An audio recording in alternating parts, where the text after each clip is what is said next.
Now with digital cameras, it's so nice because we can look at the back of the camera and we can judge if our pictures are too bright or too dark. And we have a great way of judging this called the histogram. And this is a graph, and I'm sure that you've probably seen this on your camera and you've kind of wondered, what is this graph thing on my camera? Well, it's telling you what's bright and what's dark. It's a graph of the tonal distribution. And the way a histogram works is it breaks up the entire scene into individual pixels. And it forgets about color, it's just on tonality. And so if you can imagine a black pixel and a white pixel, and a whole bunch more gray or middle-toned gray pixels of slightly different tonality. Now let's say we want to organize these. We're going to put the black pixel on the left, the white one on the right, and all the pixels of equal tonality lined up into a column. And with this, we have a histogram, and it's showing you a quick graph, and it's a quick way to look and go, oh, we've got a whole bunch of gray pixels and a few pretty dark ones and a few pretty light ones. Now, on your camera, rather than just 10 levels, it's measuring it in 256 levels, from pure black to pure white.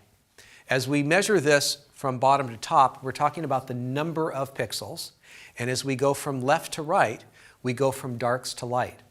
So we have the blackest areas, and then we have the shadowed areas, and then the main part of the exposure is just your midtones.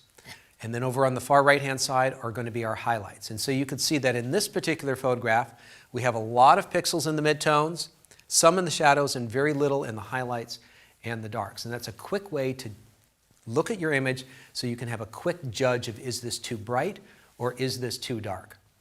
Now, I particularly like this histogram here. And the reason is if you'll notice in the left-hand column, the pure black column, it's empty. There are no black pixels. If I recorded a black pixel, there's not much I can do with a black pixel, because if you lighten up a black pixel, it doesn't know what color to become. It's pure black, we've lost it. And if something is pure white, if you darken white, you just get gray. You don't get any color information out of it. And so you typically don't want things that are perfectly black or perfectly white. You want to try to avoid that if you can. What this is telling me is that I have recorded everything from the darkest to the very lightest thing in the photograph, and I've captured that tonal information. Now, if later on I want to go into some photo program and make the picture a little darker or a little lighter, I have a lot of good information to work with. So this histogram was for a wild tiger in India, and if I had overexposed the scene, this is what the histogram might have looked like.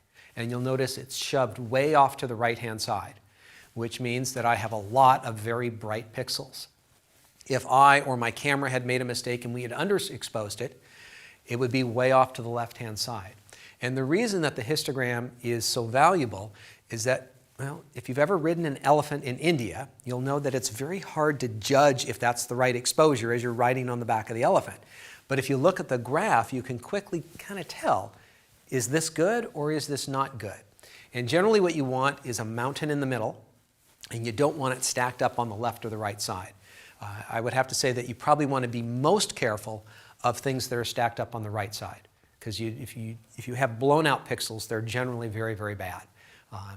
There are exceptions to every case though, and every photograph will look slightly different with different images. The histogram will be different. And so I encourage you, once you take a picture, to look at the image on the back of the camera, and then in order to get this to pop up, what you will do is a lot of cameras on the back of the camera, they'll have a button called an info button or a display button.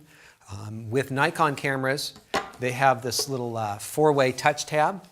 You have to go up and down to get to this information.